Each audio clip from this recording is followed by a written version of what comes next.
நிந்தவூர் பிரதேச சபையின் புதிய தவிசாளர் தெரிவு கூட்டம் கிழக்கு மாகாண உள்ளூராட்சி ஆணையாளர் ஆதம் லெப்பை முகமது டாஸ்மி தலைமையில் இன்று நடைபெற்றது.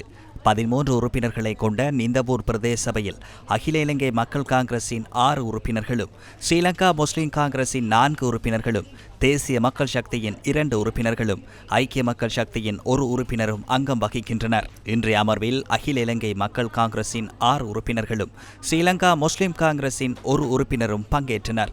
போதிய கோரம் காணப்பட்டமையால் அகில இலங்கை மக்கள் காங்கிரசின் சட்டத்தரணி ரியாஸ் ஆதமிற்கு 6 உறுப்பினர்கள் ஆதரவாக வாக்களித்தனர். சமூகம் அளித்திருந்த ஸ்ரீலங்கா முஸ்லிம் காங்கிரசின் உறுப்பினர் சுலைமா லெப்பை முகமது சாஃபி வாக்களிப்பில் கலந்து கொள்ளவில்லை.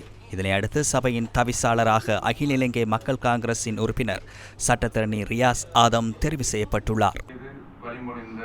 இவ்வாறு நிறைவேற்றப்பட்டு எனக்கு கிடைக்கப்பட்டிருக்கக்கூடிய இந்த பதவியினை ஒரு அமானிதமாக கொண்டு இந்த நிந்தவூர் மக்களுக்குரிய சேவைகள் இனிதே வழங்கப்படக்கூடிய சந்தர்ப்பத்தை நான் ஏற்படுத்துவேன்.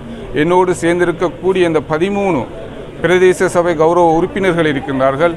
கட்சி சார்பின்றி அவர்களோடு இணைந்து இந்த மக்களுக்கு வழங்கப்பட வேண்டிய சேவைகள் அனைத்தும் என் மூலமாகவும் எங்களுடைய 13 மெம்பர்கள் ஊராகவும் மிகவும் இனிதாகவும் தேவை அறிந்து நடக்கக்கூடிய சகல விடயங்களையும் நாங்கள் முன்னின்று செய்வோம் என்றும், நிச்சயமாக இந்த பிரதேச சேவையின் மூலம் நிந்தவூர் மக்களுக்கான சேவைகள் வழங்கப்படும் என்ற உறுதியை இத்தால் அளித்து எனது உரையை முடித்துக் கொள்வோம். நிந்தவூர் பிரதேச சபையின் தேர்தல் 2025ஆம் ஆண்டு மே மாதம் 6ஆம் தேதி நடைபெற்று 2025ஆம் ஆண்டு ஜூலை மாதம் 2ஆம் தேதி தவிசாளர் தெரிவு நடைபெற்றது. இதன்போது அகில இலங்கை மக்கள் காங்கிரசின் தீர்மானத்திற்கு மாற்றமாக அக்கட்சியின் உறுப்பினர் ஆதம்பாபா அஸ்பர் ஸ்ரீலங்கா முஸ்லிம் காங்கிரசின் உறுப்பினர்களின் ஆதரவுடன் தவிசாளராக தெரிவு செய்யப்பட்டார். இதனைத் தொடர்ந்து கட்சியின் ஒழுக்காற்று நடவடிக்கைகளை அடுத்து ஆதம்பாபா அஸ்பர் கட்சியின் உறுப்புரிமையையும் தவிசாளர் பதவியையும் இழந்துள்ளதாக 2025 அக்டோபர் 31ஆம் தேதி வெளியிடப்பட்ட வர்த்தமானி அறிவித்தல் ஊடாக பிரகடனப்படுத்தப்பட்டது.